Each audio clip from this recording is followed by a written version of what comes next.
All right, so welcome everybody for coming out to our very first for the month of February for our Collection Education Month. Is our presentation that's going to be by Laine, a man who may need no introduction, but a man who knows a lot about horseless carriages. And he's going to do a presentation and then he'll take questions, I know, at the end. So if you guys want to hold those questions to the end, is that all right? Yep. But we all are so recording here, so watch what you say. I'm kidding. I looked at you. It's back behind you. So there's some folks who couldn't make it tonight, and so that's for them. But without further ado, we'll hand it off to Laine. Okay. And I was going to call this development of the automobile, but then Stacy said, no, call it the horseless carriage. So I will for a while, and then I'll explain why it becomes the automobile. Okay. So, really the early development of the automobile started in Europe. And I'll get back to America in a few slides here, but the earliest stuff was really in Europe, and mainly Germany and France. And Germany had the engineers and France had the roads. The French had an extremely good road system that had been developed during the Napoleonic era, with bridges over all of the rivers and creeks and everything else. Each municipality was charged with keeping the bridges in good shape, the roads in good shape and everything. They had a lot of gravel roads or stone-covered roads. Then they developed the steam engine and trains, and they began to use the trains and forgot about the roads. The roads were developed for the French army to travel quickly from border to border, back and forth. Anyway, in 1886, Carl Benz, built his Benz wagon. It was a three-wheeler with a 0.8 horsepower single-cylinder motor. And just a couple of months later, Daimler and Maybach introduced their four-wheeler, a half-horsepower, one-cylinder motor. The research I've done says that the Benz wagon had an older design motor, and the Daimler and Maybach motor was a more modern design motor for 1886. It's interesting that Daimler and Maybach were both former machinists with Nicholas Otto, who was really credited with figuring out how a four-cylinder engine worked and making it work. Bertha Benz became the first woman driver a couple of years later. She took her kids on about 100 and some mile drive to see her mother, and everybody said, "Whoa, isn't that cute?" Except Bertha let all the newspapers know about it ahead of time. She was publicizing the Benz wagon. And in 1889, as things progressed, Maybach demonstrated a V-twin motor of 1.6 horsepower, and Daimler established the Daimler Motor Corporation in 1890. So that would be the first automotive company in the world designed to build cars and try to sell them to somebody else. And by 1890 in France, Canard de Lassier, is that how you pronounce it? My French is terrible. Anyway, they were using that Daimler V-twin. So that the Germans were building it and sending it to the French, and the French were putting the car together with that. In 1893, Maybach invented a carburetor. Now, a lot of people invented carburetors, worked on carburetors, made them better and better. This is the earliest reference I could find to anybody building something that was akin to a carburetor. And there's a lot of inventors that kind of took this and ran with it. 1894, Peugeot was established in France. The first organized automobile race was held in 1894, Paris to Rouen, about 75 miles, and it was won by a steamer. And they were taking advantage of the good roads in France. And Delahaye founded his company in France in 94 as well.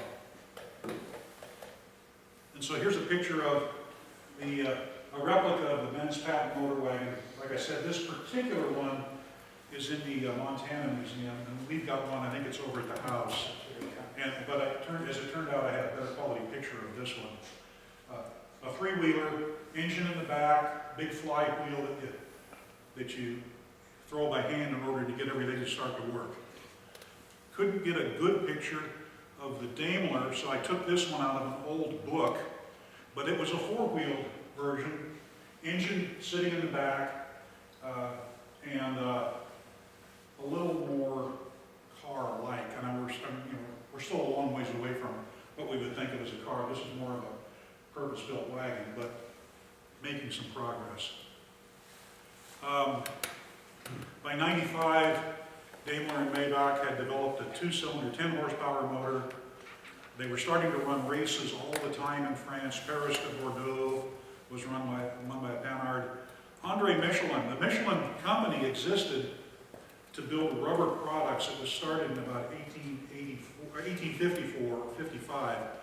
Anyway, one of the sons, Andre, was the first person to try to use pneumatic tires on his automobile. He was not successful, but he was trying. By 98, Daimler and Maybach were up to four-cylinder, 30-horsepower engines. These things were huge by this point. 30 horsepower was unheard of, really. Okay, Michelin Tire Company was incorporated. Benz sold more than 1,000 vehicles. Most of them, like 950 of them, went to France, and 50 stayed in Germany. Land speed record was 39 miles an hour, set by a French electric car. What kind of fuel were they running in those cars? Kerosene or benzene. Okay. Now, we know benzene today is a cancer-causing agent, but mostly kerosene and other distillates. Gasoline, but gasoline was really not the byproduct.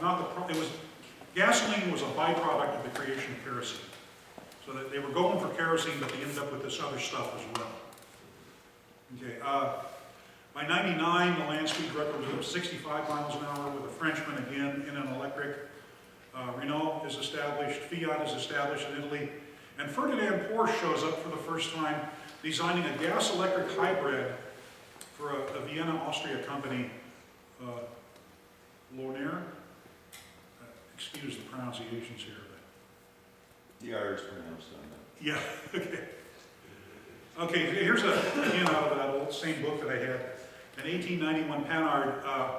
This one is the picture. It says was taken in 29, but it's an important car in the development of the car. This was the first one that actually moved the motor out front.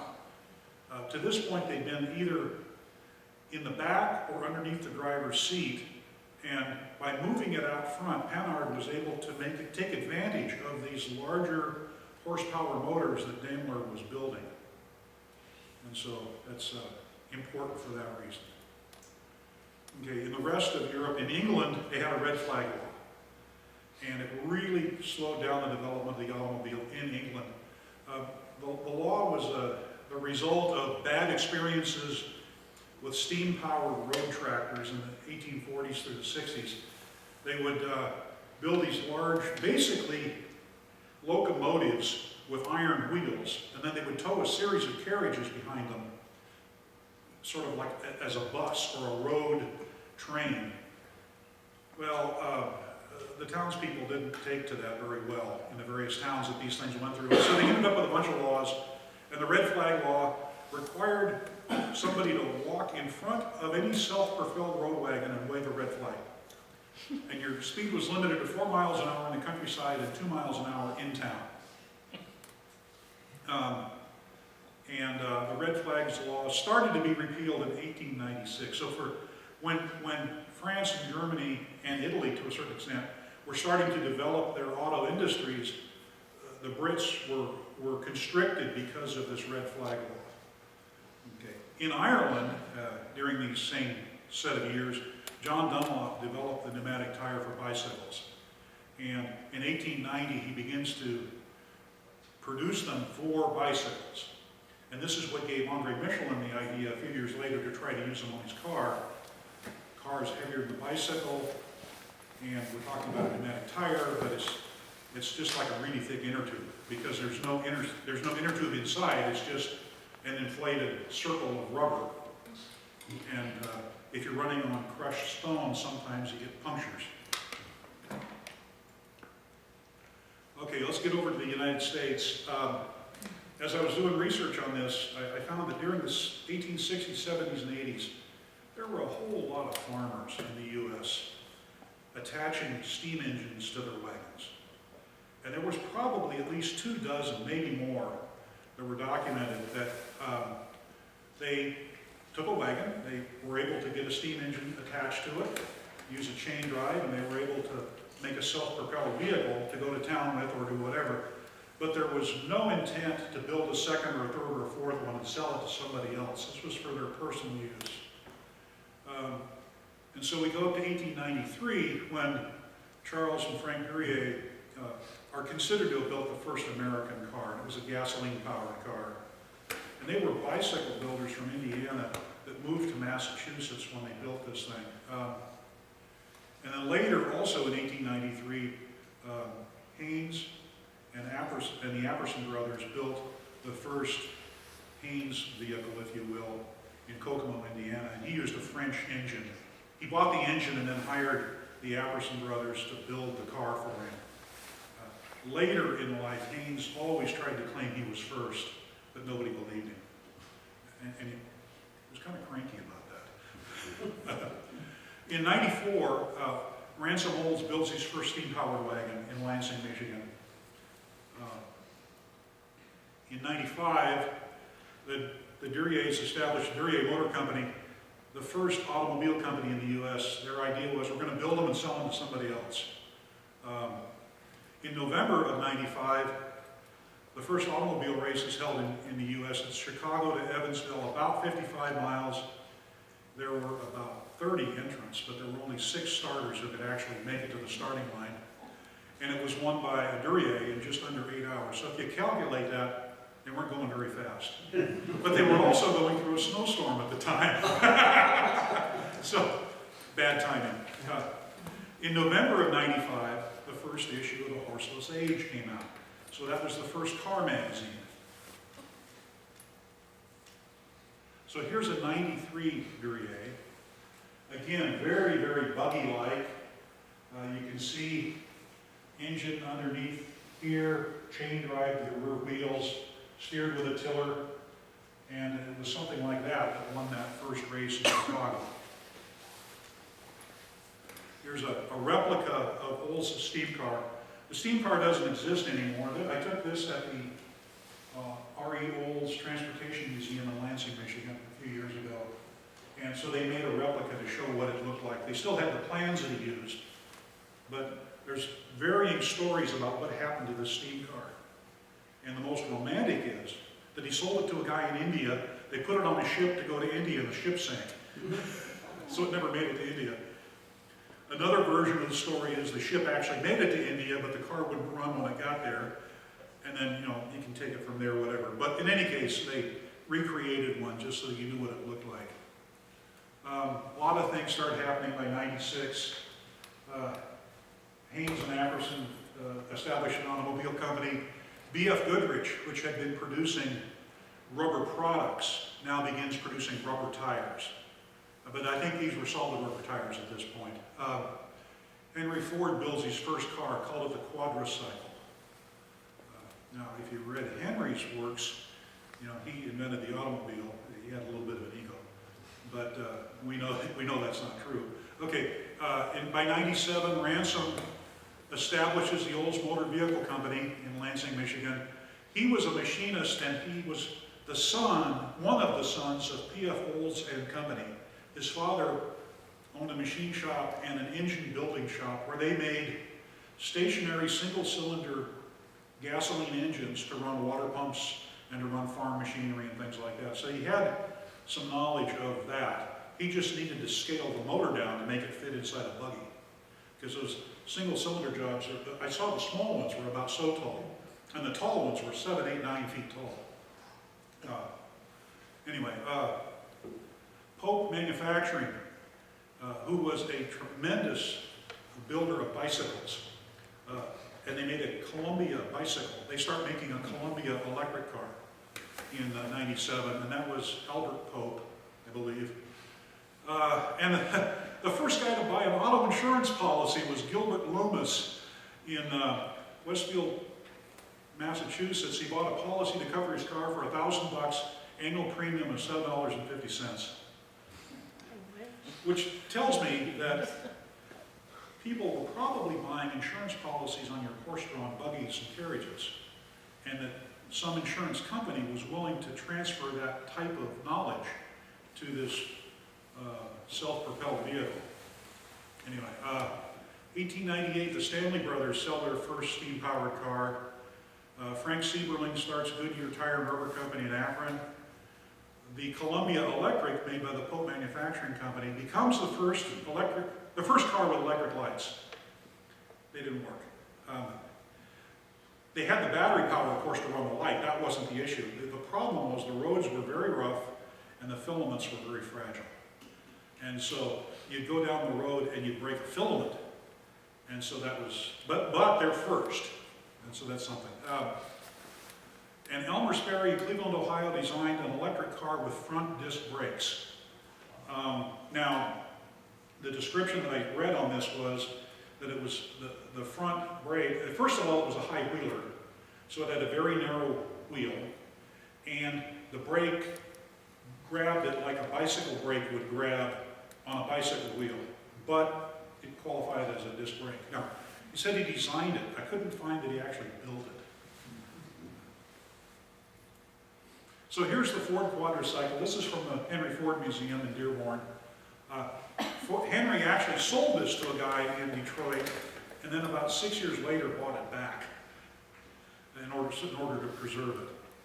I think it had a 76-inch wheelbase. Here's by 96, this is a Duray motor wagon. You can see that they've made some progress on the design from the 93 model. Got away from a high wheeler design, but it's still looking pretty much like a horse-drawn buggy that happens to have a motor underneath the driver's seat. Here's an Olds high wheeler of 97. This one is gas. Olds worked with gas, steam, and electric before he zeroed in on gas as the way to go for himself. There were other companies making cars that I don't talk about. Here's an Aldrich that was made in Massachusetts. By 1899, the first Packard is sold by the Ohio Automobile Company. The Detroit Automobile Company is established, and that was Henry Ford's first company to try to build cars. The Stanley brothers had made a few steamers, and it was a successful technology for them. A fellow named John Walker saw it, wanted to buy their technology, buy their company, and they didn't want to sell. So they put an unreasonable price of $250,000 for their company, and he paid them. Yeah, an absolute fortune at this point. And so the Stanley brothers sold their company, their technology, to John Walker, and they also signed a one-year non-compete agreement. So for a year they were out of the business. Walker turns that into the Locomobile Company and starts producing steam-powered vehicles. In September of '99, the first issue of Motor Age magazine comes out. Now we've got at least 2 car magazines on the market. Alfred P. Sloan becomes the president of Hyatt Roller Bearing. That's important later in the life of the automobile industry, not so much at this point. Ransom Olds needed money to expand his company, so he sold controlling interest in Olds Motor Works in order to generate cash for that expansion. And Harry Stutz establishes the Stutz Manufacturing Company in Indianapolis, Indiana, to build gasoline engines for other people to use. Who did Olds sell to? The Smith family of Lansing. They were, the Olds family and the Smith family were good friends. The fathers had been friends, the grandfathers had been friends all the way down. The Olds family had gone towards the mechanical side of things and were developing these stationary engines and whatnot. The Smith family went into logging and mining. And so they had hit it big in basically logging, but mining was kind of an offshoot of that. So they had the money to invest. And I don't think, Ransom's father wanted to invest in this screwball car company thing. I couldn't get exact numbers, but a lot of different publications and different references said that in 1899, the U.S. produced about 2,500 motor vehicles. 40% were steam, 38% electric, and 22% gas. New England was the manufacturers in the New England area concentrated on electric and steam-powered cars. They also had better quality roads. The towns were closer together and whatnot. In the Midwest, there was a concentration on gas-powered cars. The roads were in much poorer condition. Electricity was not widely available. And there were a lot of companies making these gas-powered stationary engines. And so you had a lot of knowledge on how to build those engines. The trick was to make them smaller and more powerful per pound of steel and iron that you put into them. And there was already a vibrant carriage industry there. You had many, many carriage builders and horse-drawn vehicle builders, so you had people that could build the chassis for you if you could figure out how to motorize that chassis. If you bought a car in 1899, basically you were rich and you wanted a toy. Average family, median family income was $490 a year, and a Duryea was $1,500, and it was a cash sale. And I'm using Duryea just as an example here, but the other manufacturers were selling anywhere from, $1,200, $1,500 up to $3,000, $4,000, $5,000. So even a moderately wealthy person wasn't buying a car at this point. You had to be, I think you just say rich. It could be steam, electric, or gas, like we saw. If it was gasoline, it'd be 1 or 2 cylinders, probably 1 cylinder, but there were some 2 cylinders out there as well. Around 5 horsepower to 6 to 7 if it was a single cylinder car. Maybe as much as 12 if you had 2 cylinders. The engine would be under the driver's seat or in the rear. Crank start, ignition spark from a battery, chain drive, and it would be steered with a tiller. The lights were kerosene carriage lights. And you'd have no windshield, no doors, top speed probably less than 15 miles an hour. And expected life of the auto, and they weren't thinking about this at this time, but I kind of thought, well, maybe you might be able to get 1,000 or 2,000 miles out of it before it was completely junk. That may be too much. Maybe I overestimated how far you could get on some of these cars. With a lot of regular maintenance, but before everything was absolutely shot. Think 450,000 miles on a Toyota Camry today, that kind of a thing. So here's a picture of our 1899 Baldwin steamer. The form of this Baldwin steamer is identical to what the Stanley brothers were producing before they sold everything to Walker. And so the boiler is underneath the driver's seat, so you can think of it as a heated seat if you want to. You're steering with a tiller again.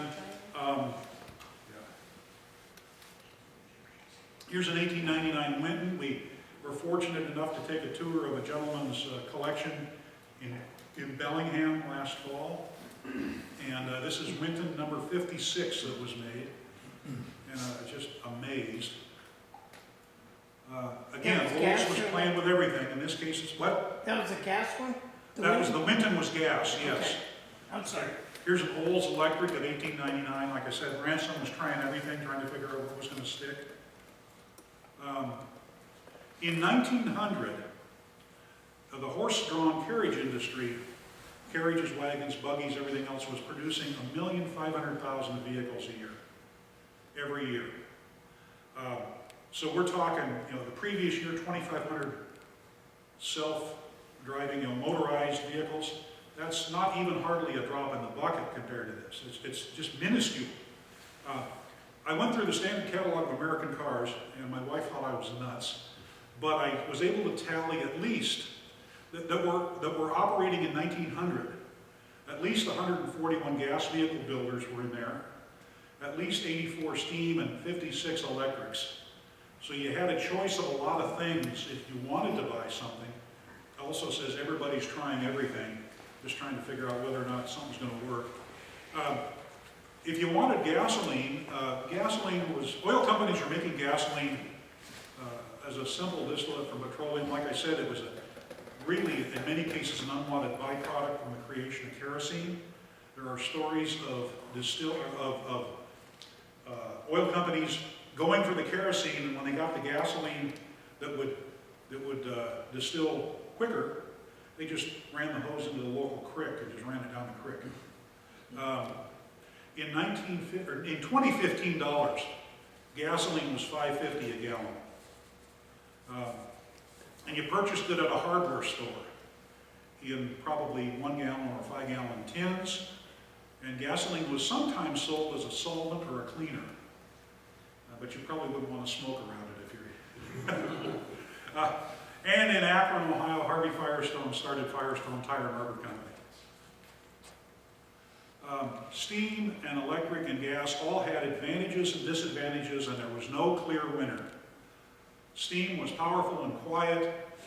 The fuel and the water were available en route because most of the steamers used kerosene or gasoline as their fuel to get the burners and the boilers to work. So you have relatively long range with that. You could just stop and reload and go. And they were cleaner than gasoline engines. They had some disadvantages. The boiler or the burner, sometimes were hard to light, sometimes they were dangerous. Various ways of getting them lit. The earliest of the Stanleys advised you to take this hot tube, take it to your wood stove and let it heat up until it was cherry red.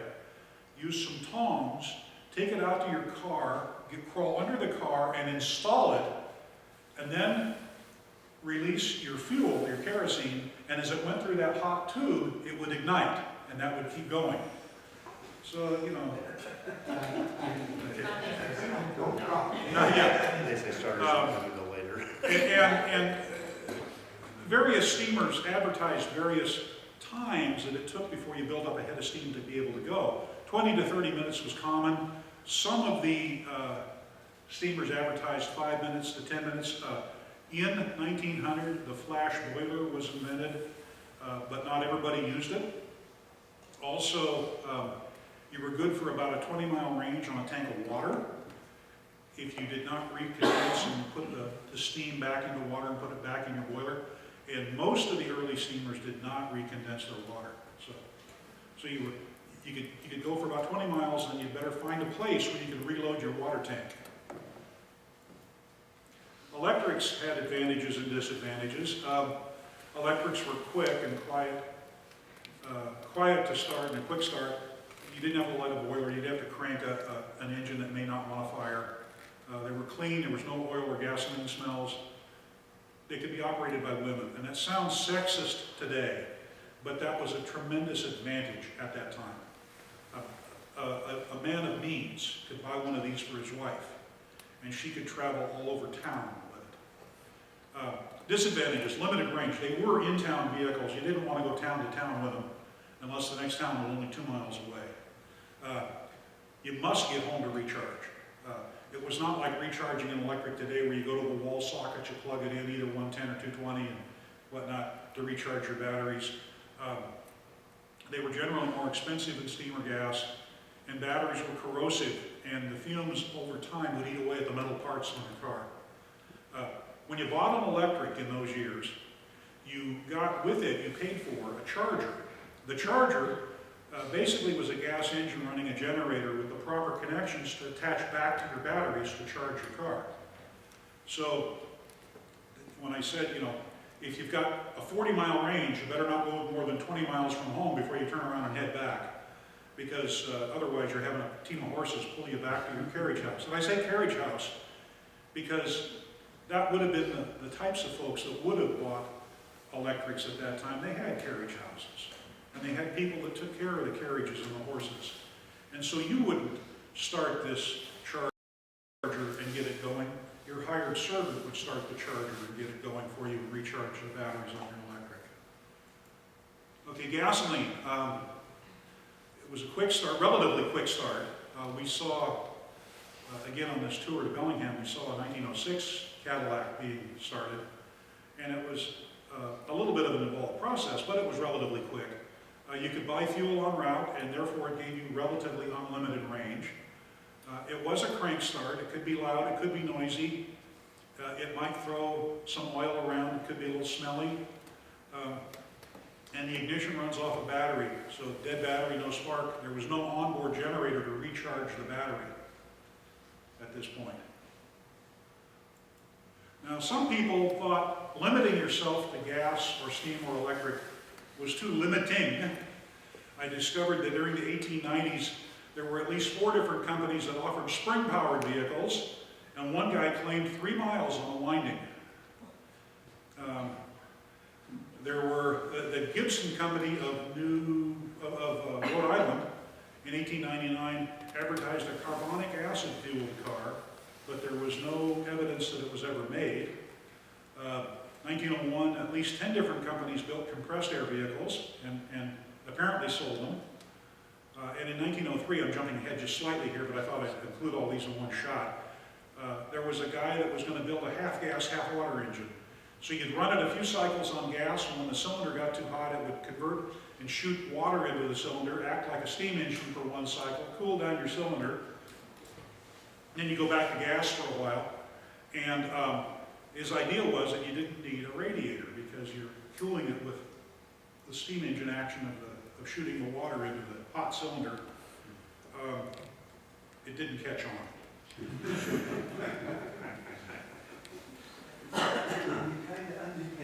Kind of undependable. I think he was an optimist. By 1900, Auburn got started in Auburn, Indiana. And Peerless was established in Cleveland, Ohio. Peerless Manufacturing, and then in 1903 they changed the name to Peerless Motor Company. The Thomas B. Jeffrey Company of Chicago displayed their Rambler automobile at the New York Auto Show in 1900. The Thomas B. Jeffrey Company had been building bicycles for years, and they made a Rambler bicycle. And when they converted to automobiles, they just called it a Rambler. A White Sewing Machine Company in Cleveland, Ohio, began building steamers. And at this point, in 1900, all automobiles from all companies worldwide were handmade. There was no interchangeability of parts, even within a run of cars, because the tooling was a little slipshod. The casting may not have been quite right. And as you're putting the mechanical parts together, if they didn't fit quite right, you tuck out the old file and you began to work on them a little bit. So you got that vehicle to work fine, but any part on that vehicle would probably not work on the next one that you're going to assemble. So that's why they designed them. They designed, we're going to build 100 of these a year, we're going to build 500 of these a year, and you would order the parts from sub-suppliers in many cases, but the tolerances were way too sloppy. That's what it amounted to. And almost all the manufacturers contract with coach builders for bodies. They're made of wood or wood framed, covered with metal. The carriage industry had been doing this for years.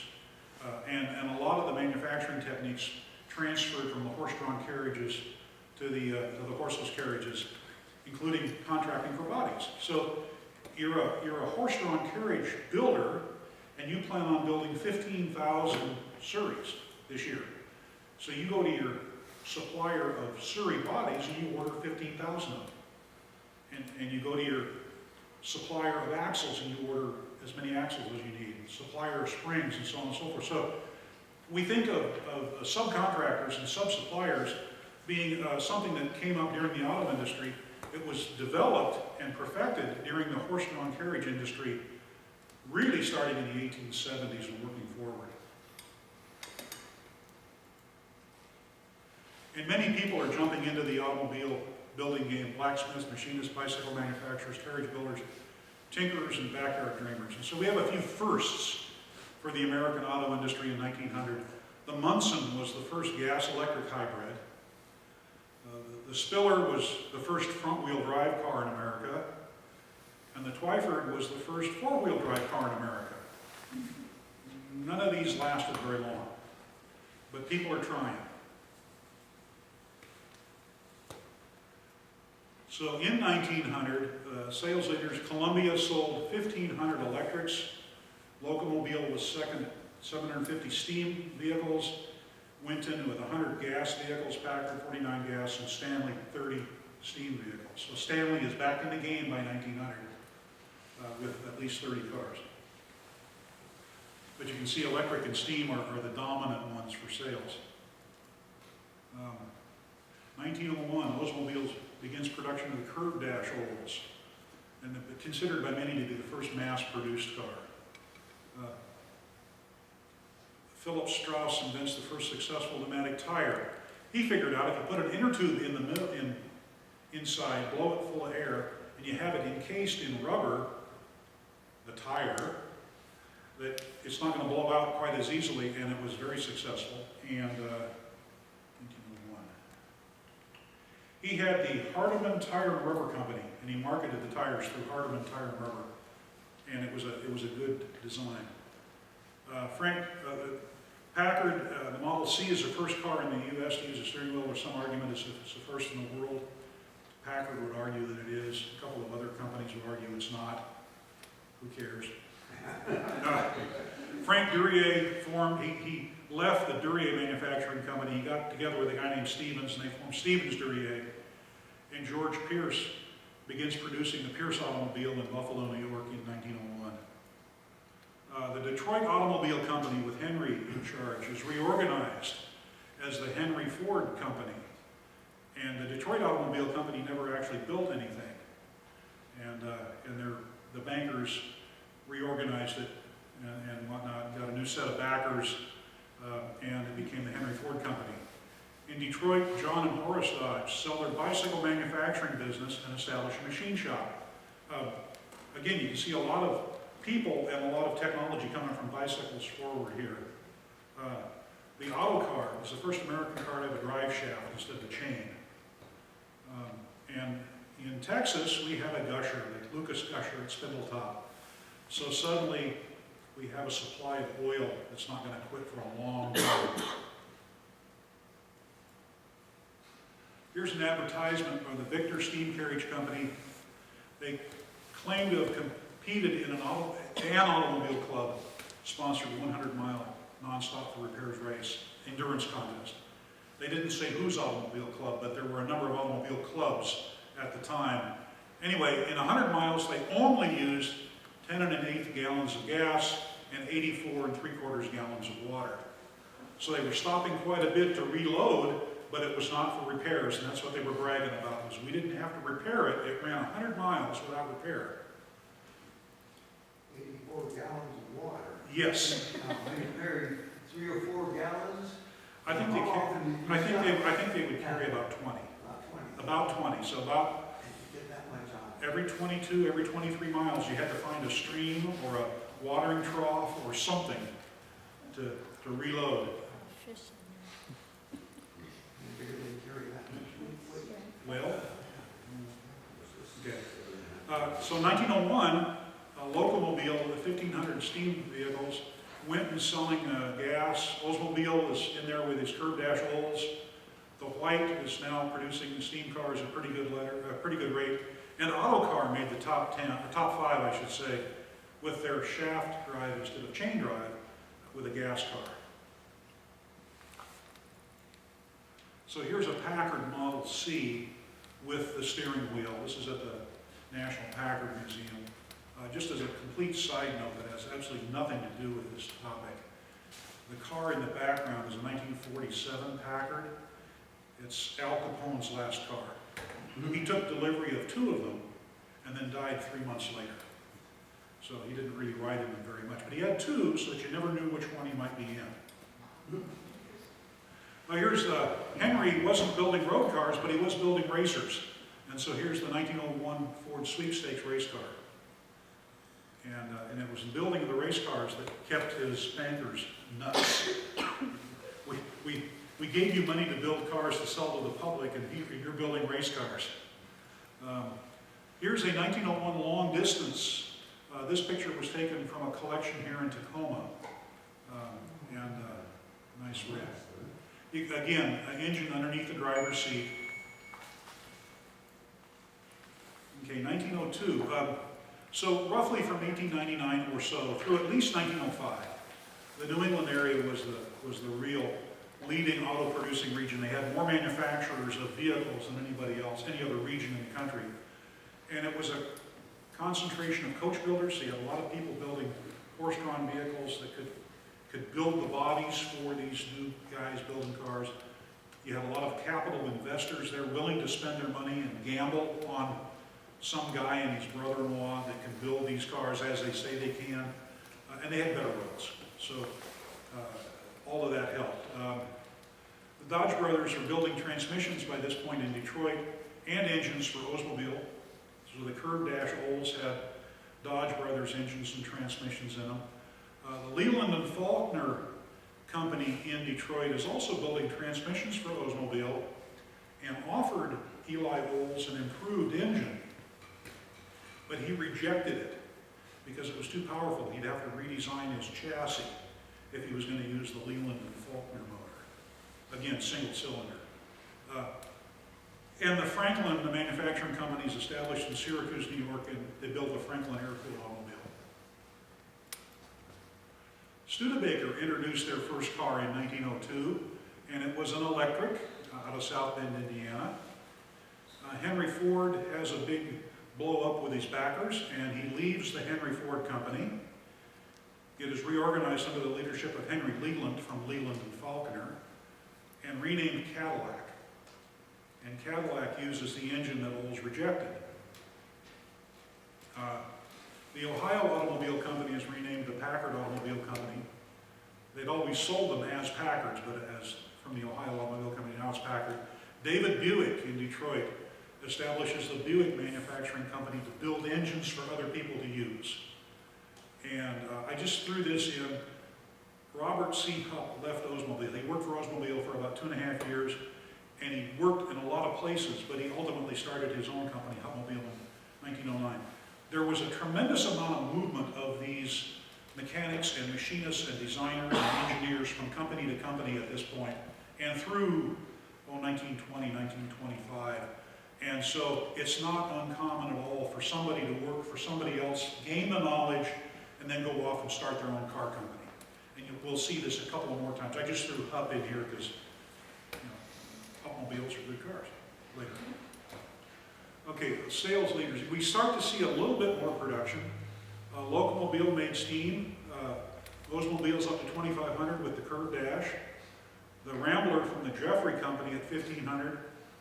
White at 385, and the Knox Waterless about 250 gas-powered vehicles. So here's a 1902 curved dash, and this one was taken in Lansing, this picture. We have a curved dash as well, but yeah. We don't. Okay, it went away. Well, no, yeah, the replica. Oh, that one. I thought we had a real curved dash. Never mind. Okay. Here's an 02 Rambler. This was taken at the Chrysler Museum in Detroit. Here's from the Bell Studebaker Museum in Bellingham. They're restoring an 02 Studebaker electric wagon, and so it's not yet done, but it was just amazing to see this thing at all. And so hopefully someday we'll be able to take a picture of it when it's done. And here, from the other gentleman in Bellingham, I was able to take the picture of the Knox Waterless. And he talked about this porcupine in here. It's a single cylinder car, a cylinder running this way. And these are cooling rods around the barrel of the cylinder. And I found a reference that said there were 1,750 of those cooling rods. And they were, each hole apparently was tapped, machined and tapped in and put in by hand. So a very labor-intensive way to cool your car. But the Knox Waterless survived as a company for quite a number of years. Well, 7 or 8 or 10 years anyway. Back in its day. Yeah. It was a legitimate competitor. Okay, up to 1903, the Dodge brothers are building transmissions for Cadillac, and they're also building a lot of the Ford Model A chassis. Locomobile says, hey, we've already made 5,000 steam cars, and then on the side they start producing gas cars. Ford organizes Ford Motor Company, the company that we would recognize today as Ford Motor Company. The first Buick car is produced. It's one car, has a valve-in head engine, which was a big deal at the time. Jonathan Maxwell leaves Oldsmobile to form his own company, Maxwell, so there's more of this movement.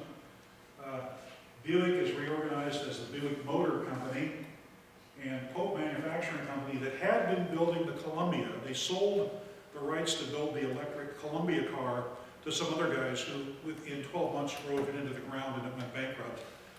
But he took that money and he started producing the Pope Hartford automobile in Hartford, Connecticut. Gasmobile displayed at the New York Auto Show the first American six-cylinder car, but it did not go into production, and in fact, Gasmobile went bankrupt during 1903. But they were trying. Barney Oldfield gets his first job as a race car driver with Peerless. Packard moves to Detroit. Goodyear patents the first tubeless tire, but it was not used until '54. And using separate routes, a Winton, an Oldsmobile, and a Packard crossed the United States. And the Winton was driven by Sewall Crocker of Tacoma. There's a little local history.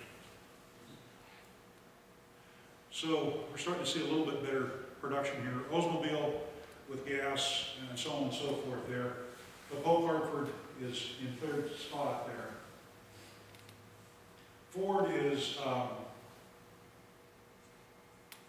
just starting to tinker with the idea of a better production line at this point.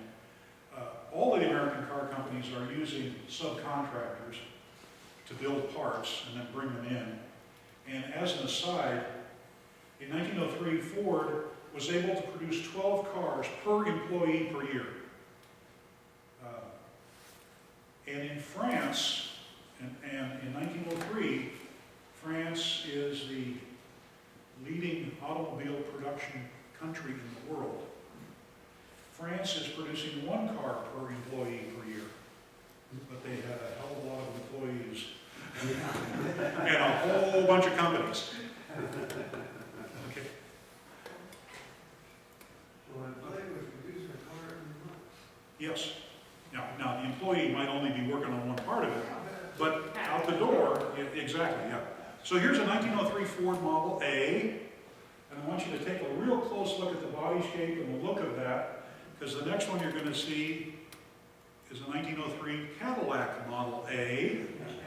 Same car. The only difference is the motor. That's right. Here's the 03 Stevens Duryea. Here's the Packard that went across the U.S. It was nicknamed Old Pacific. This is in the Ford Museum. Packard has reproduced an Old Pacific, and this picture of the engine was taken from the reproduction that was at the Packard Museum. It's a single cylinder and chain drive with the rear wheels. And this one went across the U.S. also, but that was in 1975 or 76 or so. The roads were a little easier then. Okay, 1903 Pierce. It was not yet called Pierce Arrow, just Pierce. Okay. 1904, the Duesenberg brothers show up for the first time. They start the Mason Motor Car Company in Des Moines, Iowa. Now, Fred had worked for a different car company before this, but I haven't been able to figure out who he worked for yet. So they didn't start from scratch. They had some knowledge, but they got an attorney named Mason in Des Moines to give them the money, so they named the car company after the attorney that funded the car company. Mountable rims are introduced, allowing you to fix your own flats, if you so desire. Only about 7% of the roads were hard surfaced in the U.S., and that doesn't mean pavement, that means hard surface.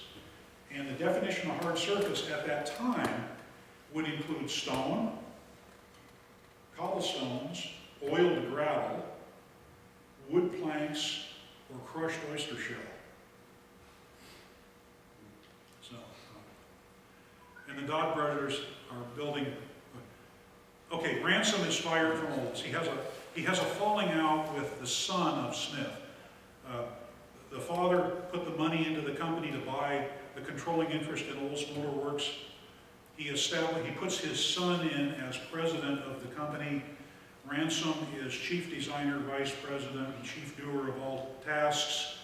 Ransom and the Smith son have a horrendous falling out, and the son fires Ransom from Olds.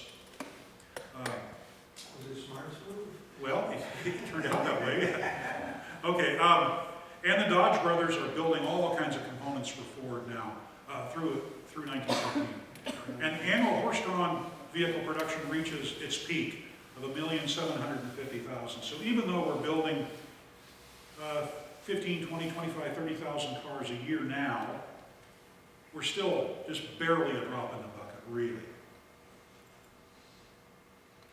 Pope Motor Car Company, Albert Pope creates another company in Toledo, Ohio, because they gave him a lot of land for free to build his company there.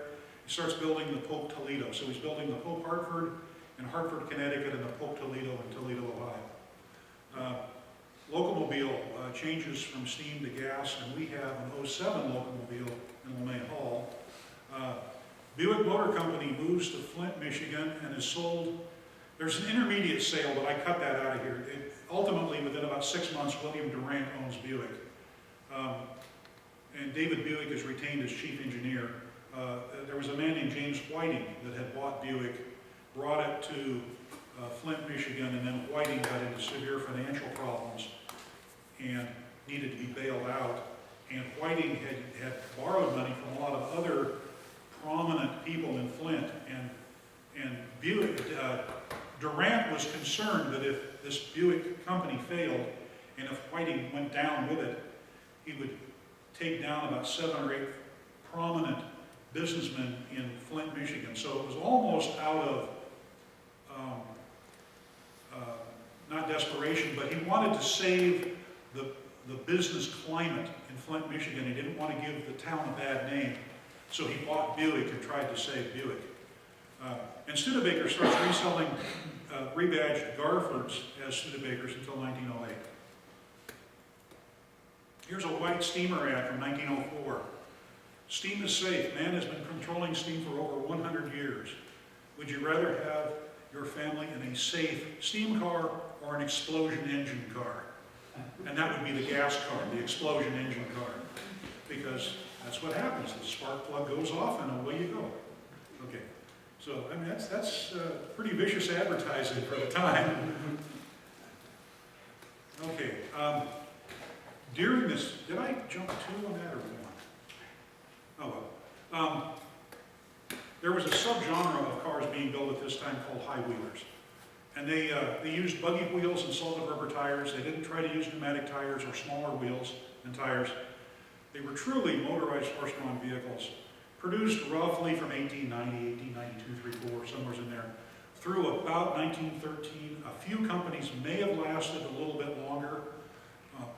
They were aimed at rural folk who needed motorized transportation and needed to get into town and whatnot.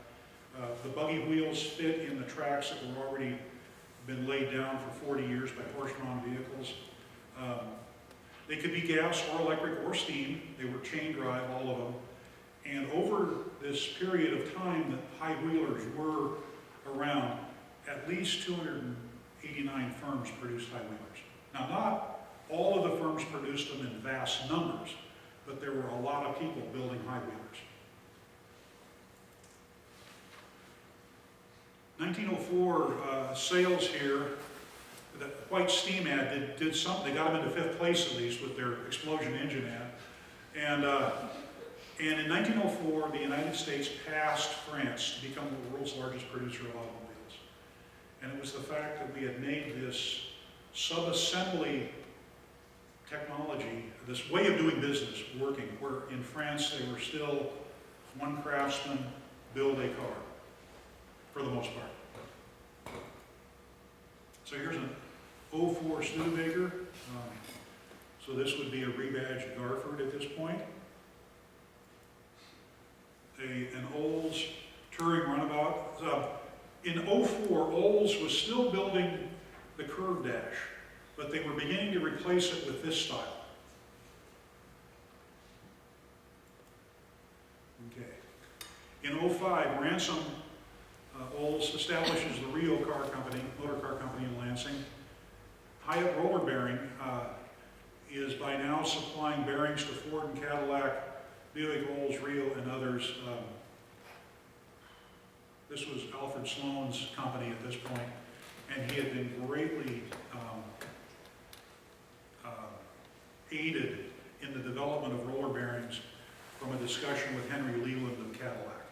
Leland was an evangelist for precision machining and interchangeability of parts. And when Sloan was unable to sell roller bearings to Cadillac, he went and he said, "What's wrong with our roller bearings? You know, other people are using them." And Leland pointed out, your machining tolerances are too sloppy. You've got to be much, much tighter in your machining tolerances. Well, he tightened everything up, and the rest is history. Okay. Stutz is designing cars for the American Motor Car Company in Indianapolis, the Tourist. I discovered that it's kind of popular urban legend that he designed the American Underslung, but he did not. He designed the Tourist. Another guy, whom I don't have his name at the moment, did design the American Underslung. So at the same time, but it was not a Stutz design. At the New York Auto Show, Billy Durant, accepted orders for 1,000 Buicks, and less than 50 had been built by that point. But he was a salesman, and he convinced them that this was the greatest thing since sliced bread, and you better get in on the ground floor. So he was able to go back to his company in Flint and say, "We've got 1,000 confirmed orders. Let's go." Albert Champion comes over from France, and he forms the Champion Ignition Company in Boston, Massachusetts. In 1904, I didn't include it in here, but in '04, Champion drove the Packard race car for one race. The race car was called the Gray Wolf, and he wrecked it. He was never invited back to be the driver.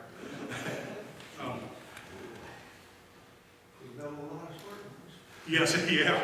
And Ford introduced the Model F at this point, and the word automobile began in the popular press. The word automobile began to replace words like horseless carriage, motor wagon, so on and so forth. Everybody was consolidating by 1905 on the word automobile to describe what this thing was that everybody was building.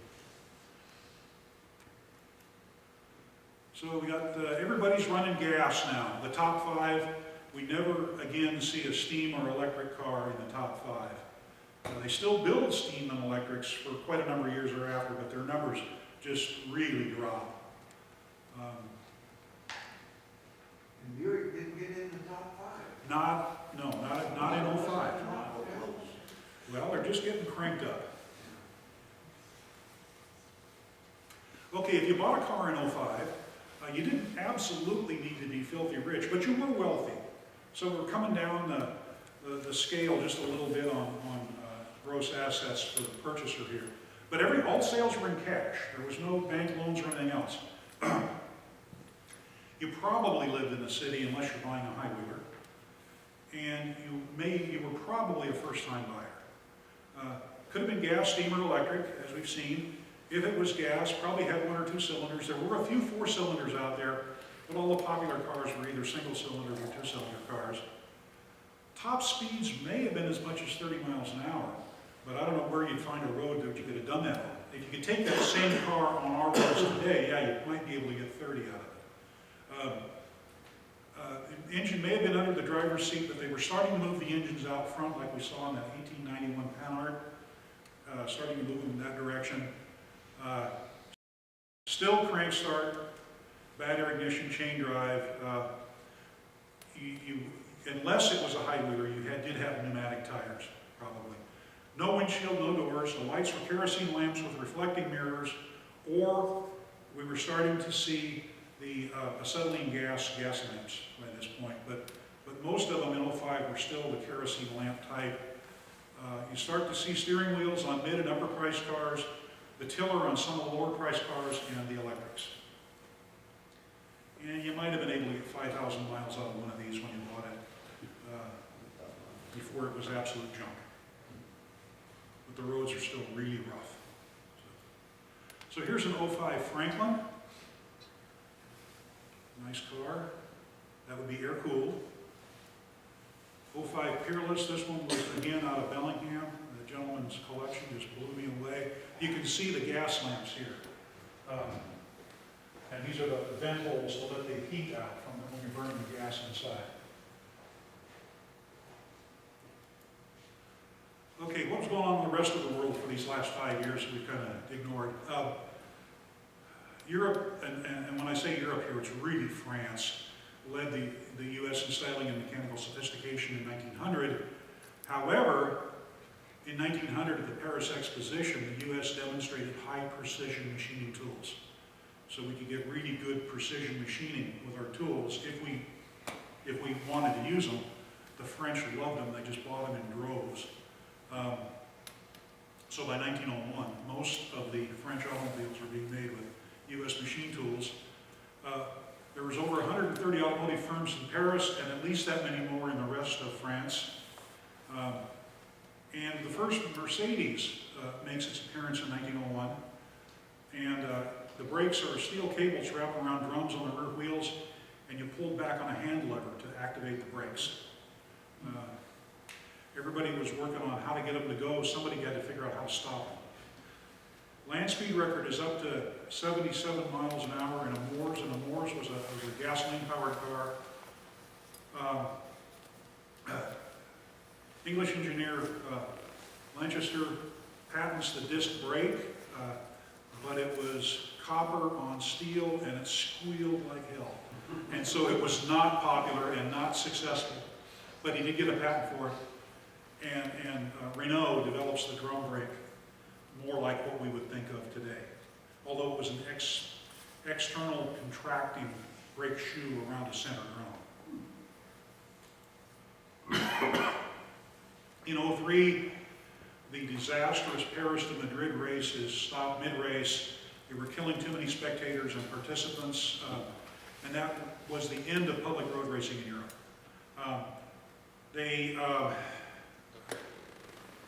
They had over 300 entrants in this race, and it was an extremely dry summer. And the roads, even though they were good quality roads, were very, very dusty. They had planned on maybe 100 entrants, and they were going to space them 3 minutes apart.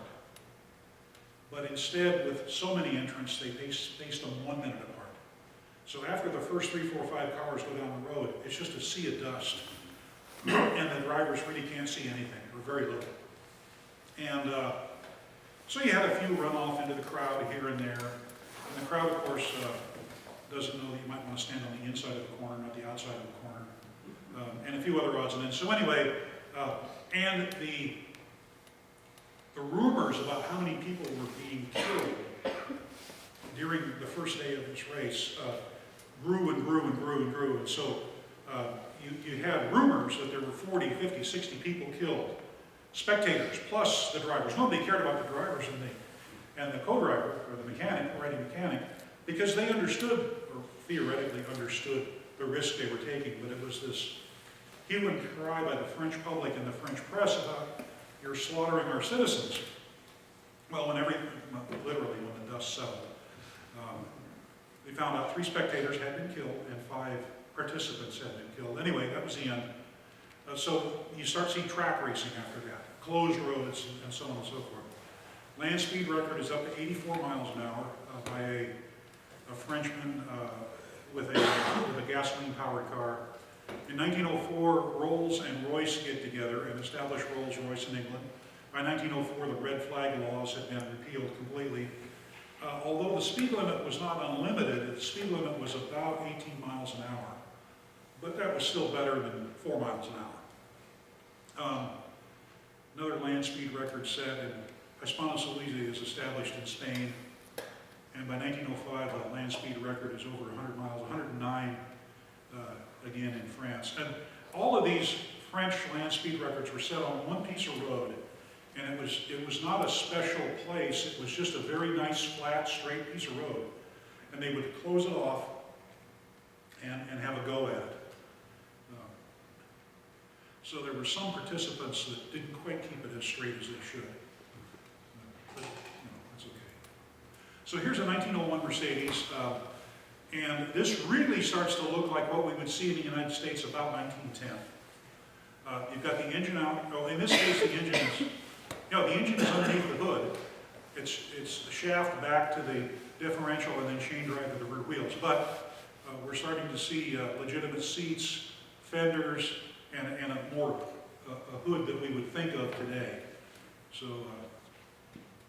as it says in this book, prototype of the modern car. Back to the U.S. Stanley Brothers will go after the land speed record in Daytona Beach, Florida. They go to 127 in a Stanley steamer. It's not your typical Stanley steamer. It's a streamliner with a high-pressure boiler. They go one direction at 127. They come back, and the front axle snaps. The driver's killed, and the Stanleys no longer compete in land speed records. Stutz is now the chief engineer at Marymount Motor Company in Indianapolis. Ford selects the Firestone as original equipment tires for the Model N. And every year up through about 1917 or so, roughly 50 to 60 car companies will be established in the U.S., and an equal number will fail. So the total number of car companies is staying reasonably level, but there's a mix in who they actually are. And Cadillac, with the Henry Leland cracking the whip, is now manufacturing cars with machining tolerances to 1/1000th of an inch, which in the rest of the world was something you couldn't even dream of. So here we go. Ford is now taking the lead, followed by Cadillac, Rambler, Rio, and Maxwell. Everybody's running gas. And here's an 06 Model N. I believe that's ours, or Yes. used to be ours. Still ours, okay. Here's the 06 Cadillac that we saw in Bellingham. I could have gotten a nicer picture of an 06 Cadillac, but we actually saw this one run, so I thought I'd give it some airtime here. It was a beauty. An 06 Maxwell from the gentleman in Tacoma that has a collection. Okay, 1907, running along here. The Chevrolet brothers, Louis and Arthur, joined Buick as race car drivers. They were bicycle racers in France. They came to this country and became race car drivers. There's a short economic recession which kills off even more car companies than normal. This is the biggest four-cylinder motor I could ever find in a production automobile, the American Underslung. From American Automobile Company of Indianapolis, Indiana, built a four-cylinder, 500 cubic inch motor, 40 horsepower. And it was a non-balanced crankshaft. They hadn't designed balanced crankshafts yet.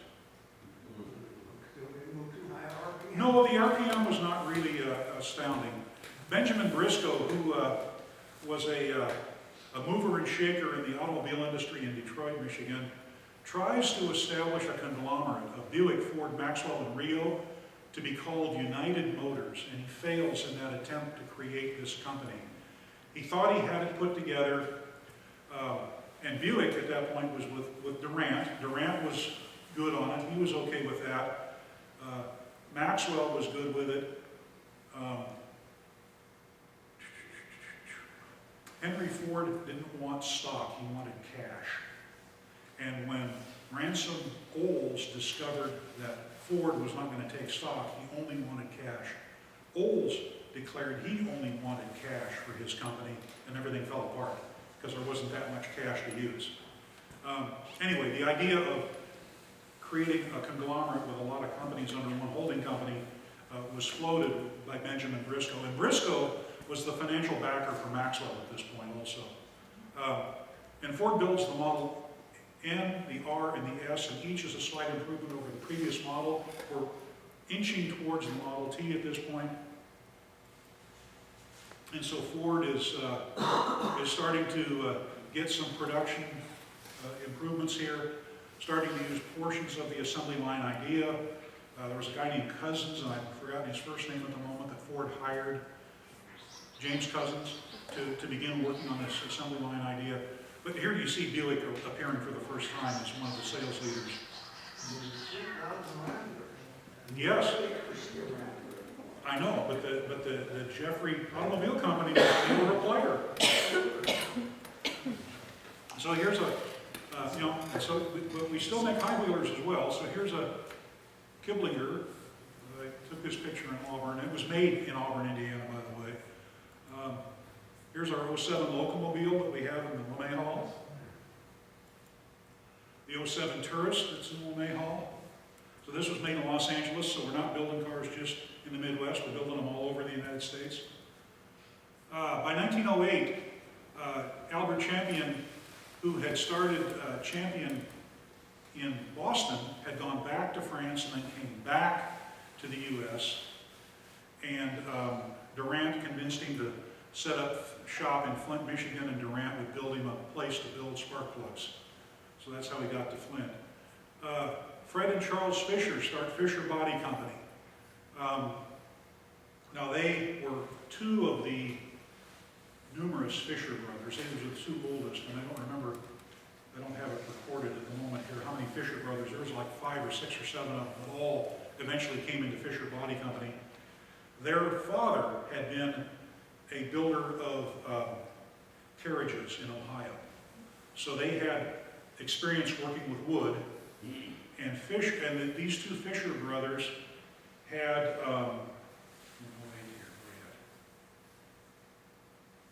they had worked for Benny Everett when EMF, Every Morning Fix, but anyway, Everett was a builder of bodies for other people to use, and he was in Detroit. They gained some more experience with Everett, and then they went out on their own to create Fisher Body. Pierce makes the Great Arrow. It's still the Pierce Company, but he makes a car called the Great Arrow. Studebaker is now selling EMF cars as Studebakers. Durant incorporates General Motors as a holding company modeled after the failed United Motors. Durant had vast experience in the stock market. And he went to New York, and on the strength of Buick, and the fact that Buick was the #2 car builder this year, he incorporates General Motors with $12 million of stock. He sells $12 million of stock in 2 weeks. And $2,000 of his own money to do this. And he generated $12 million in stock, and he went nuts. He went buying everything. The first company he bought was Oldsmobile. Oldsmobile by this time was in trouble. They were really in trouble, and he salvaged Oldsmobile. Frank Sieberling of Goodyear invents roof tires with improved traction, and we're still talking about pure white tires at this point. We don't yet have carbon black in the tires. So if you see cars of 1906, 7, 8, 9 with black tires on them, those are replacement tires. They're not the originals. The originals would have been pure white. But starting in 08, they might have had some tread pattern on them.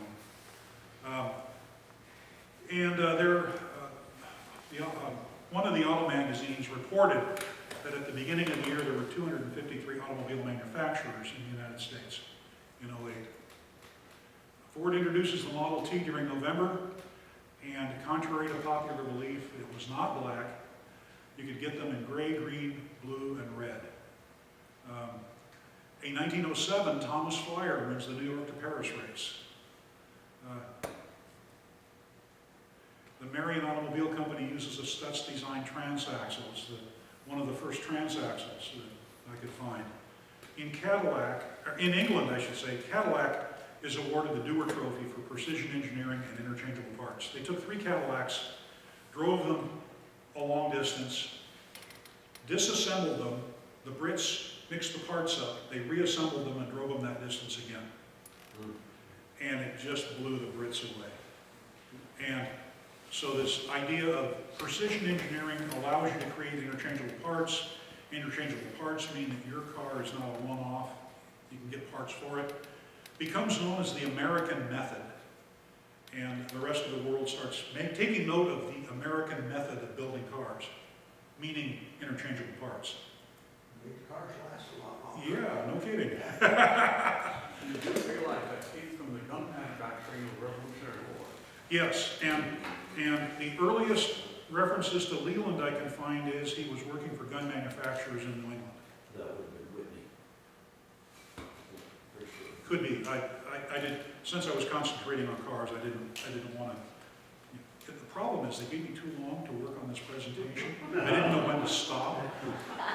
I could have included tons of information here. Anyway, so again, everybody's selling gasoline automobiles, and Ford is number 1 and Buick's number 2. Number? No, not yet.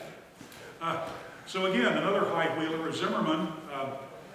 Not quite so buggy looking here. If you actually put pneumatic tires on this, it might look like any other car around, but their market was for Midwestern farmers who wanted those high wheels. Here's the Pierce Great Arrow. This is ours. A 1908 Packard Model 30, so you get sporty vehicles as well. Another high wheeler. But again, if you were to put pneumatic tires on this, it would lower it down. It would look pretty much like any other car of the time. Okay, 1909, a couple more guys leave Oldsmobile. Champlin and Coffin, and they start Hudson. The guy who owned the Hudson department store in Detroit gave up the money to start the company, so they named it after the Hudson department store in Detroit, Michigan. 9% of the roads are now hard surfaced. So we're still talking minuscule amounts of road hard surfaced. Everything else is dirt or mud. On July 4th, the nation's first concrete paved road opened, 1 mile of Woodward Avenue in Detroit, Michigan. And it was done as a publicity stunt to prove how smooth you could make concrete and how nice it would be if you drove on a concrete road. So it was the concrete industry that was doing this to promote the use of concrete. The George N. Pierce Company is renamed Pierce Arrow. It is sold, and the new owners call the company Pierce Arrow. Charles Kittering establishes Delco Laboratories in Dayton, Ohio. Indianapolis Motor Speedway is completed, and the Horseless Age magazine is renamed The Automobile. So even they're getting out of the use of horses. General Motors, Willie Durant goes on a buying spree, and he buys Cadillac and Oakland and Marquette and Randolph Truck and over 30 other car, truck, and parts companies in 1909 and 1910. Depending upon the source you read, you get a different listing for these 40 companies that he bought, but the majority of the listings are all the same. It's only the last 2 or 3 that get a little fuzzy about who's writing the story and whatnot. A lady drives across the U.S., Alice Ramsey, and this was a publicity stunt by Maxwell to advertise Maxwell automobiles. You know, they're so easy to drive, a lady can drive them, and she did across the U.S. She took her sister and an aunt and a friend across the U.S. There were 4 ladies traveling, and Alice was the only one that knew how to drive. That's gutsy. That is really gutsy. Safety plate glass is patented in France, but it's rejected by automakers as being too expensive. There was a French engineer a couple of years earlier who had been a chemist who had been working on some things, and he breaks a beaker. And the beaker breaks, but it doesn't shatter. All the glass pieces stay together. And he realizes, after some checking his notes and whatnot, that it's cellulose nitrate is the stuff that's holding all this glass together. And he realizes that if I put a piece of cellulose nitrate between 2 pieces of glass, it will hold them together. And you won't have these shards of glass coming at people. So he patents the idea, and he calls it triplex glass. But nobody wants to use it because it's too expensive. It would add too much expense to the car. And also, in 1909, nobody was providing windshields as standard equipment. If you wanted a windshield, it was extra expense, and it was standard house glass. And President Taft, even though steamers had not made the top 5 for quite a while, selects a white steamer as the official presidential automobile. Sales leaders again, Ford and Buick. And so here's an 09 Rio, an 09 Hudson, so this is a first-year Hudson. A McIntyre. Now here, really, this high wheeler, if you put standard pneumatic tires on this, it's a nice looking, very nice looking automobile. 09 Franklin. Yeah.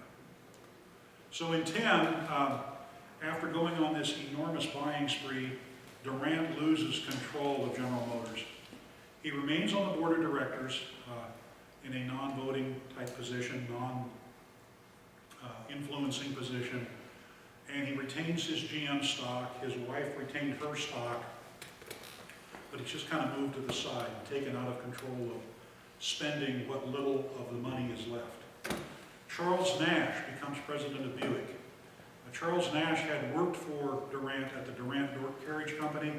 When Durant bought Buick and started creating Buick, he brought Charles Nash with him to work within Buick.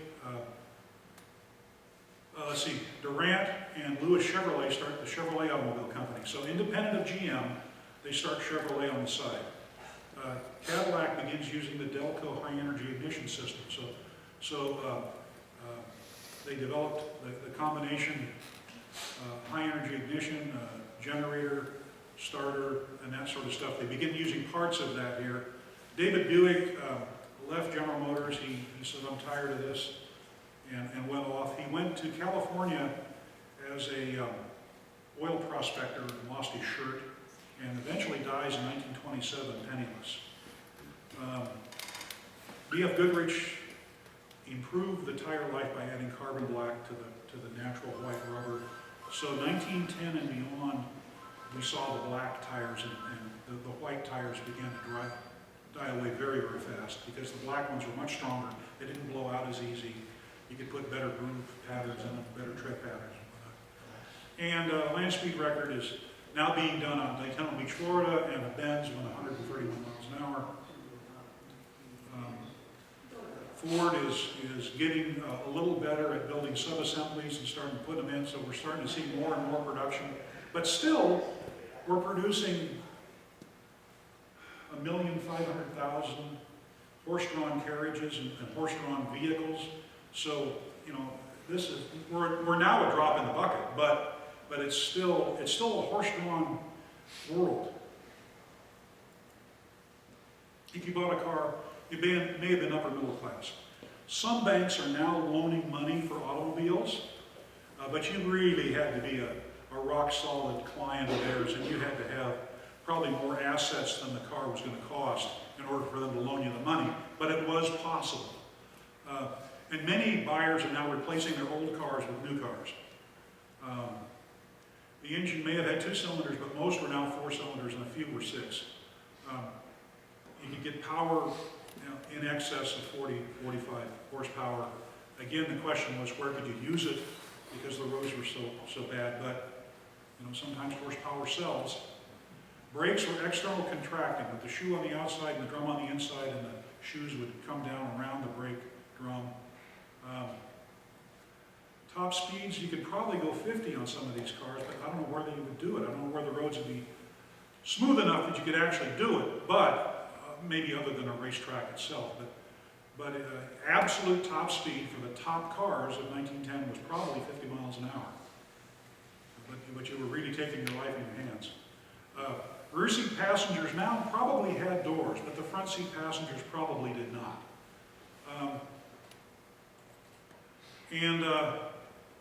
The lights were most everybody was running carbide lights now, so you run gas lights. Prices range anywhere from $900 to $5,000. Median family income was, $575 basically here. So, and they were pretty much cash sales. So we're still not talking about the average Joe on the street buying a car. And maybe you could have got 15,000 miles out of it by now. Probably could, because we're starting to get some precision engineering in here. 1910 Stoddard Dayton from that gentleman up in Bellingham. Let's talk about the Selden patent for a minute. There's the big elephant in the room here. George Selden was a patent attorney and inventor and tinkerer, and in 1879 he filed a patent for a four-wheeled road wagon with an improved version of the 1876 vapor engine demonstrated by George Brayton at the 1876 Philadelphia Exposition. And over the years he filed multiple amendments to his original patent, but on November 5th of 1895, the U.S. Patent Office gave George Selden a patent for a self-propelled four-wheel drive vehicle, four-wheel vehicle, and so basically he had a patent for the automobile.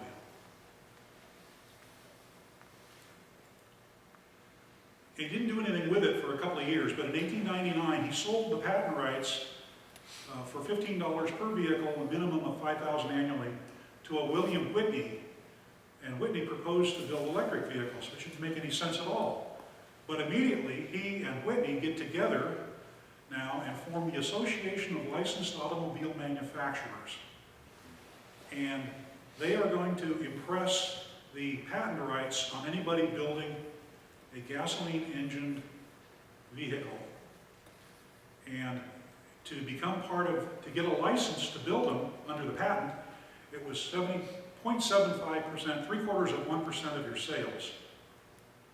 Some references say 0.5%, but so there's some differences there in the literature.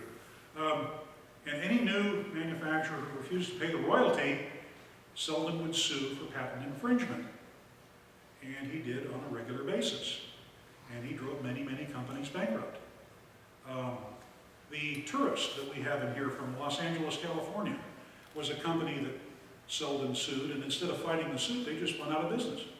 And it's typical of many, many companies. They would last for 2, 3, 4 years. He wouldn't sue you until it looked like you were actually going to be successful, because it didn't make any sense to sue a guy who builds 4 cars and then goes bankrupt. But when you're starting to sell 150, 200 a year, there's money to be made there. So then he would file suit. In 1903, he sued Ford, the Jeffrey Company, maker of the Rambler, American Peugeot, because Peugeot was building cars in America at that time, the French Peugeot, but it was being manufactured in America, and one other company, and I could never find the name of the 4th company, but he sued 4 companies for patent infringement, and Henry got his hackles up. And Ford countersued, and things went from bad to worse. This suit lasted 8 years in federal district court. At one point in 1904, the trial judge ordered Sheldon to build his car as patented. He did, and it wouldn't work. Ford took great glee in that. But the judge said, well, that was the patent. That wasn't, everybody's made improvements since then.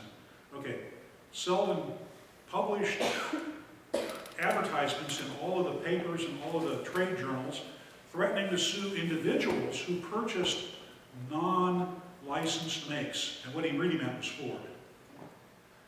Ford would have an ad right next to Selden's ad promising to represent anybody who had bought a Ford and was sued by Selden.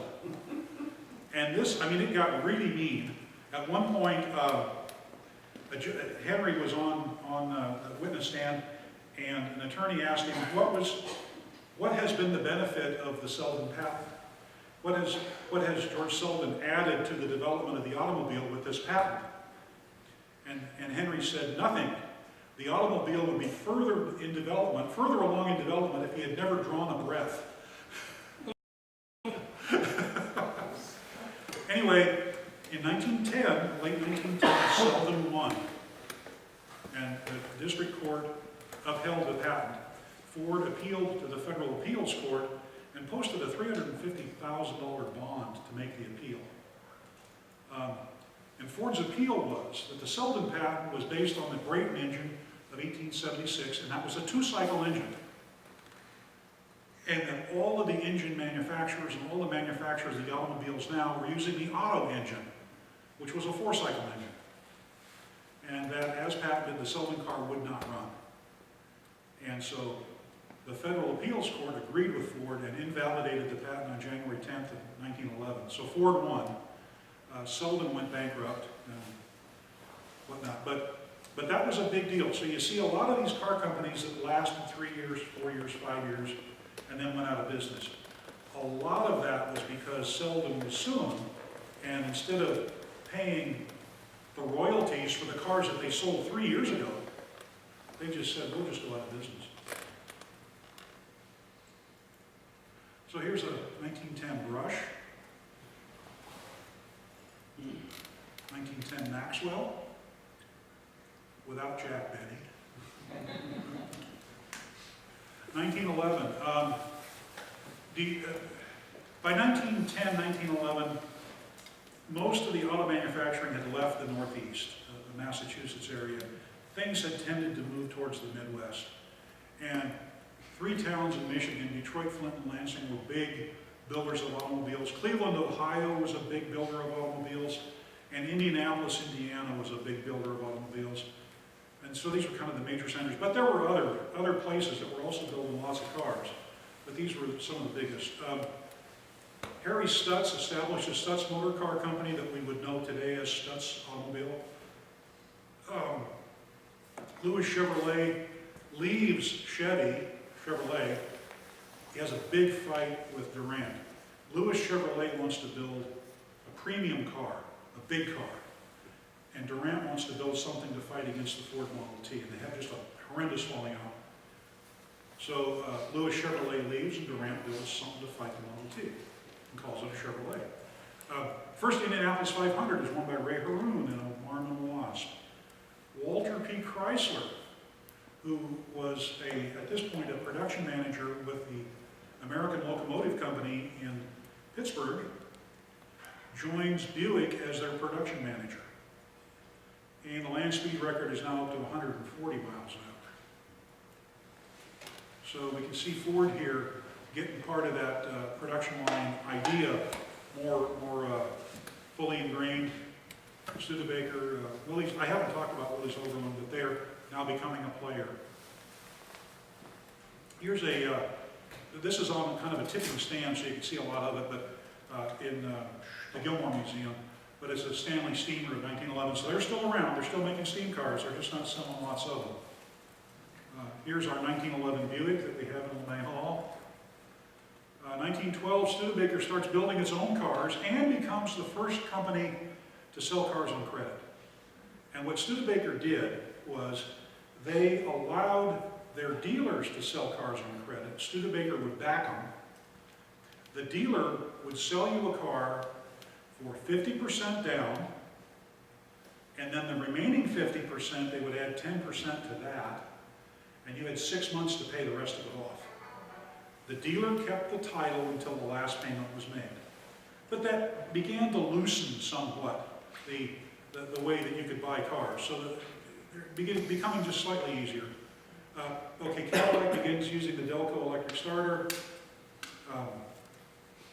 Charles Nash becomes president of GM. Walter Chrysler becomes president of Buick. Stutz introduces the Bearcat. Tacoma builds a speedway, 5 miles of dirt out in Lakewood. Yes, in Lakewood. And Durant is using profits from Chevrolet to buy General Motors stock. 1912, you can see Ford with 78,000, so on and so forth. The quote at the bottom comes out of the January 14 issue of Motor Age, but they talk about production in 1912.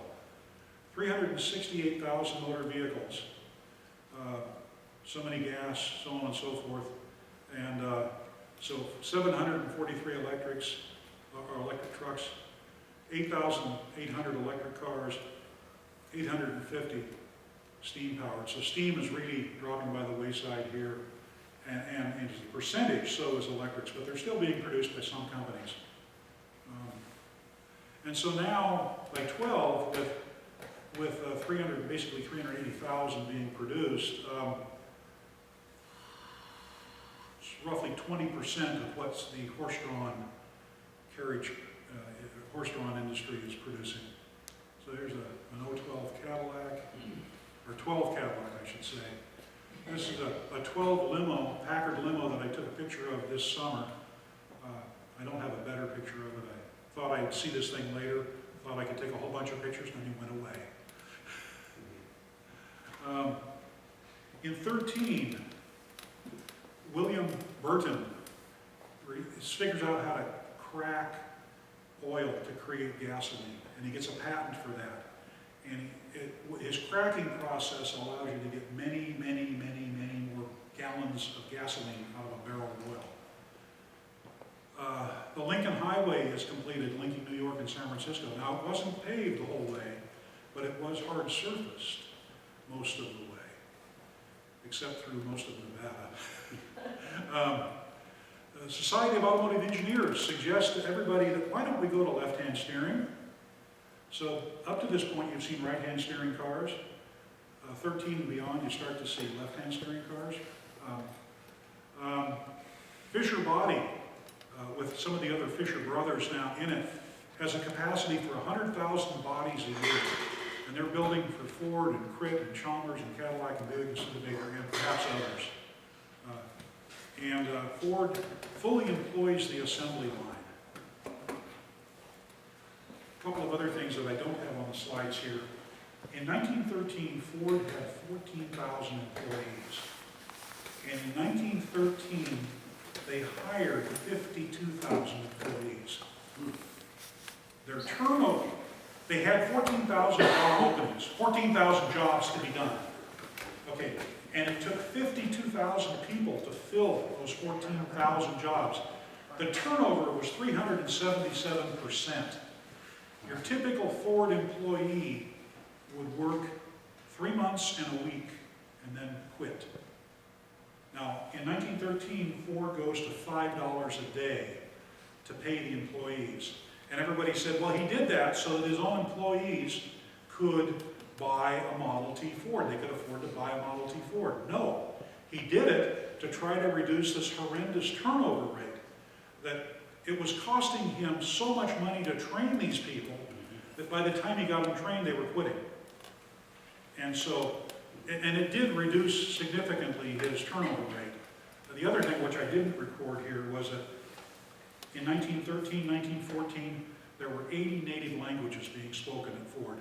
I mean, people from all over the world were working for Ford, but they would only work for a short period of time. And it was monotonous and whatnot, and they would take off. By 1913, Motor Age magazine reports there were 156 manufacturers. Fred and August Duesenberg established Duesenberg Motor Company in St. Paul, Minnesota. Pierce Arrow builds an 825 cubic inch 6-cylinder motor for one of their cars, the 66 horsepower. So if you had a Pierce Arrow of 1913 with 66 horsepower, it was a 825 cubic inches. Cadillac was awarded their second Dewar Trophy for the improved generator starter ignition system. That's basically the Delco system.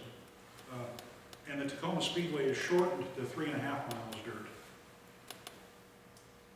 Let's talk about cycle cars. There was another phenomenon going on for a brief period of time, roughly about 1912 to 1916, and that was extremely cheap, extremely light cars made from motorcycle parts. And they were called cycle cars. And their only sales advantage over anything else was that they were very, very inexpensive. They were generally 1- or 2-person cars.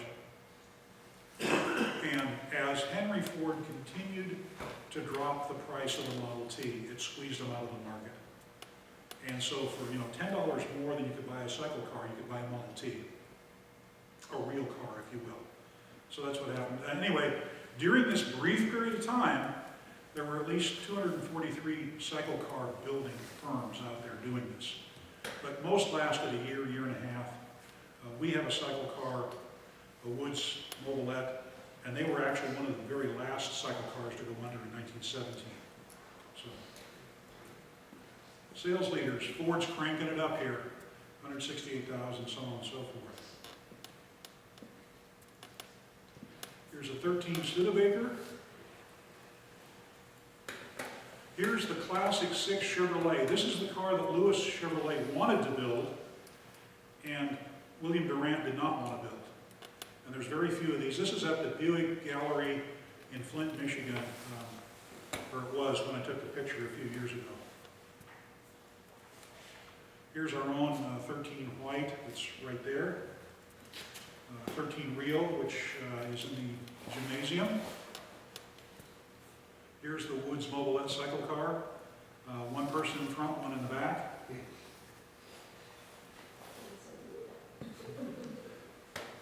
In 1914, the Dodge brothers have a falling out with Henry. They are about 35% stakeholders in Ford Motor Company, and they wanted Henry to pay dividends to the shareholders, and Henry wanted to use that money to continue to reduce the cost of the Model T so that more people could buy it. And ultimately, the Dodge brothers left Ford, and in November of 14, they came out with their own car. So Dodge Brothers was an independent car company started in 14. And Ford begins painting the Model Ts black. It was the cheapest paint and it was the fastest drying paint. He finally had the assembly line working the way he wanted it to, and if you went with a single color, you didn't have to slow it down for anything. And so that's why it was black, because it was the fastest drying. I found an advertisement for the Vulcan electric gear shift company, and it was push buttons in the center of the steering column to shift your gears, like the Edsel that we have in the green building. And it was used by 4 different companies. It obviously was not successful in the long run, but everything that we think of as brand new has been done once before at least. Cadillac in 1914 introduces the first commercially successful mass-produced V8 engine. There had been V8s before then, but they were in small numbers and the companies were not as successful. Electric starters are appearing on more and more makes. Once the Delco system was proven to work, people wanted to be able to push a button, push on a pedal, do something to start the car without getting out and cranking it. So it started with the higher priced cars and it began driving its way through the car industry. And many manufacturers are replacing carbide lights with electric lights by now. The filaments were stronger, the roads were starting to get a little bit better, and you got better light out of the electric light. And Motor Age magazine reported that there were 133 manufacturers at the start of the year, so you can see a reduction in the number of manufacturers. The least successful are dropping away. Here's a few firsts in 1914. The first cigar lighter showed up with a Pesto cigar lighter, and it had multiple attachments to attach to the car because once you had a generator, now you could generate electricity, but nobody had a common plug to plug this into. So when you bought your Presto cigar lighter, you had to signify, you had to tell them what plug you needed to plug it in, but you could do it. The Stevens Duryea one-man top was introduced. You could store it behind the seat, and you couldn't detect that there was a top there. Scripps Booth came out with an electric push-button door lock and door opener with no handles. So we hot rodders who nowadays like to use our remotes to open the cars and whatnot with no door handles, Scripps Booth had us beat years ago. And a car called the Lincoln Highway had a folding front passenger seat, which was a first, but it allowed you to get into the rear seat, therefore you didn't need a back door, a second door, and you got to get into the rear seat because that's where the driver sat with the steering wheel. The car company only lasted 1 year. It was not a successful idea. We also stopped exporting cars to Europe for fear of breaking the neutrality because World War I, the Great War had started. Interesting, we didn't have a World War I until we had a World War II. And the Dixie Highway was started from Chicago to Miami in 1914. Ford, responding to a price challenge from Chevrolet, dropped prices so you could get a runabout for $440 and so on and so forth. The Tacoma Speedway is shortened to 2 miles now, and it's dirt. And you can see we made over 300,000 Fords, and Willys and Studebaker are hardly in the game anymore here. I mean, they're producing cars, they're successful companies, but just in sheer volume of production, the assembly line is just dominating. So here's our Detroit Electric, which at the moment is right back there. Okay. Here's a 1914 Pierce Arrow that we saw about 4 or 5 years ago in a tour east or on the west side of the Sound somewhere. I can't remember the guy's name. 1915 comes along. Packard introduces the Twin Six. It's really a V12, but they didn't want to call it a 12. William O'Neill establishes General Tire Company. Gasoline is 40 octane. The reason for these large displacement motors is we had relatively low octane gasoline and you couldn't run high compression. So they had to be low compression motors. And so anyway, gasoline is about 40 octane at this point. Stays at about 40 octane until the mid-30s. Oldsmobile is the first one to make a windshield standard equipment, but it's still house glass. It's not safety plate glass yet. A Duesenberg race car is the first one to have four-wheel brakes and dominates the racing at that time because it could turn the corners faster, because it could slow down, it could brake later into the corners. Tacoma Speedway is now converted to a 2-mile board track. And in November of 15, William Durant, at a board of directors meeting, announces that he has controlling interest in General Motors. He owns more stock, or has, between he, his wife, what Chevrolet owns, and friends of his own, they have like 54% of the stock of General Motors, and he retakes control of General Motors. Also in 15, Yellowstone Park is open to automobile traffic, and the Dixie Highway is completed. The Long Island Railroad starts a Stop, Look, and Listen campaign to reduce car-train collisions, which slow the trains down and is really tough on the cars. The Ford Model T controls about 48% of the market. And 1915 is the first year that the United States produces more motorized vehicles than horse-drawn vehicles. Approximately 1.5 million motorized and 1.4 million horse-drawn. So that's a good place to stop, because now we're becoming a motorized country, not a horse-drawn country. Sales leaders, again Ford. I have in here Buick sold for between 900 and 1,600. Median family income had gone up slightly over the years. We're up to 680 now, or roughly 33 cents an hour. And gasoline was equal to a gallon of gas was equal to 45 minutes of labor. If you bought a car, it was probably a Model T Ford. In 1950, a year, the millionth Ford Model T? Something like that. I could be. Yeah, okay, yes. I think it was 1950. Oh, that was a So here's a picture of a 15 Ford Model T. Or Mike. Well, this one came out of a calendar, so I don't think it's Mike's, but he's got one that's beautiful. Or maybe it's yours that you let him have. No. That's his, okay. 15 Dodge Brothers, second year for Dodge. I was going to say. Our 15 Chalmers that we have in the LeMay Hall. And then all the research materials that I used to get this one put together, and where the pictures were taken. Finally, a little chart that I found in the guy's master's thesis, where he was tracking how one technology overtakes another. And the red line here, forget about annual output of units per person 16 years old, but this line is basically the production of horse-drawn stuff. And here we got the production of motorized stuff, and you can see how they crossed in 15. So, that's what I have. Questions? Let's give you a round of applause first off.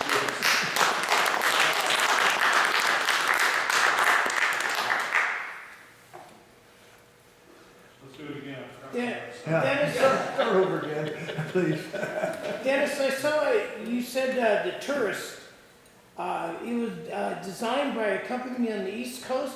Was that the same company that built it out here in LA or? is No, it the tourist, I think the tourist was completely an LA job. Well, that's what I thought too, but you had There's another tourists company. built by the Standard Automotive or something on the East Coast in like 1905. Different car company. There, it was a different car, okay. Yeah, Yeah, because that's right, because I did quite a bit of research on our Yeah. tourists, that's why yeah, no, I I think was the asking. tourist is a total LA design, build, Right. everything. Okay, Yeah. okay. Yes, Dennis, you want to tell the story about the Stanley Get my meeting news or fixed. patent? no, I don't know that story. Oh, well, they got $250,000 when they sold the company, and for $25,000, they got 26 of their patents back and went on to making steam cars. So they sold the company for $250,000, got their patents back for $25,000. Nobody ever sold that company. It's a brotherly thing, you know. I have to pick him up and drag him. Noble was the last steam car made about I thought he was 1935. down there visiting you, in Europe, you're Yeah. visiting him now. No, actually, I'm up here visiting my granddaughter. Oh, My daughter and my granddaughter. Now